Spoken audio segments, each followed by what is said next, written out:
boys who were hung years ago in Mashhad. They were hung after being accused of raping a 13-year-old boy, but most people think the two were lovers who got caught.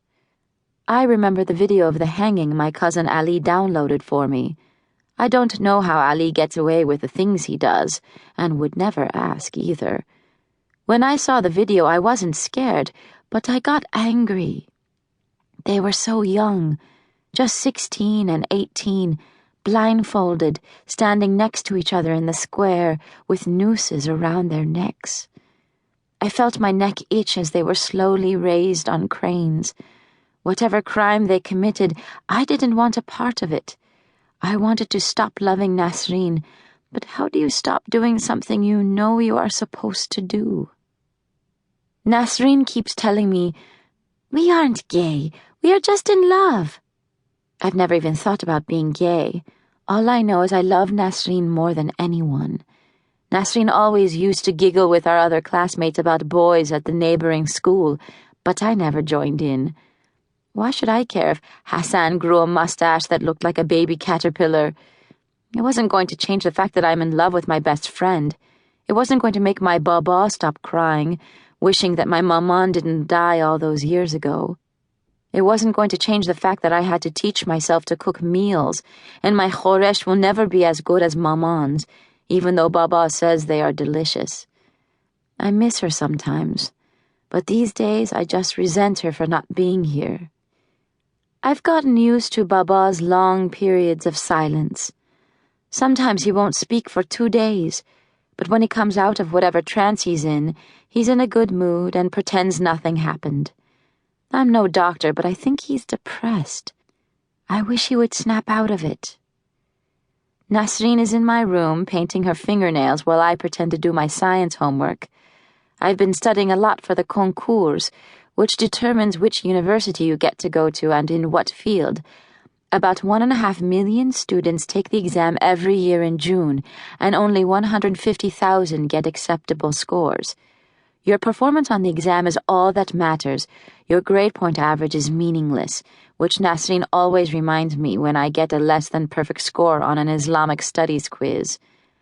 It's September now, and I already feel anxious. I want to go to Tehran University to study medicine, which is just about every student's dream, but I think I actually have a chance. Nasrin, on the other hand... "You're staring again," Nasrin says.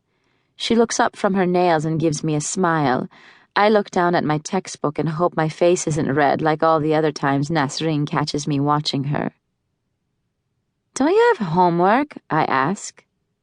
Nasrin just blows on her nails and rolls her eyes. "I'm not a genius like you, Sahar. I'm going to move to India and be a Bollywood actress." She stands up and goes into one of her Indian dance routines. Nasrin is an excellent dancer and gets a group of girls together from her school to practice. They usually have me film them while they dance Persian, Arabic, or whatever other dance routines they have been working on. My favorite was when they did the Neo dance. Black American singers sound better than anything, though I fear saying that in front of Nasrin because she loves her Persian pop so much. If she spent as much time on her studies as she did her dancing, maybe we could end up at the same university, but I know that isn't going to happen. Now that we are getting older, we have only a few more years left like this together. Things will change. Nasrin will have a lot of suitors. The men will line up on her block.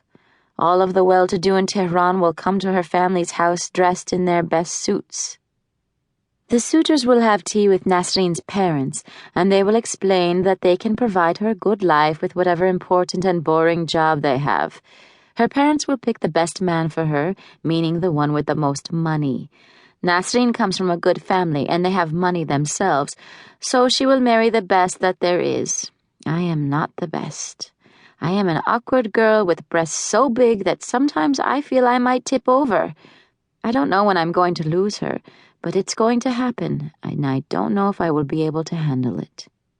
Nasrin finishes her dance, and her face falls when she sees mine. "What's wrong, Sahar June?" she says.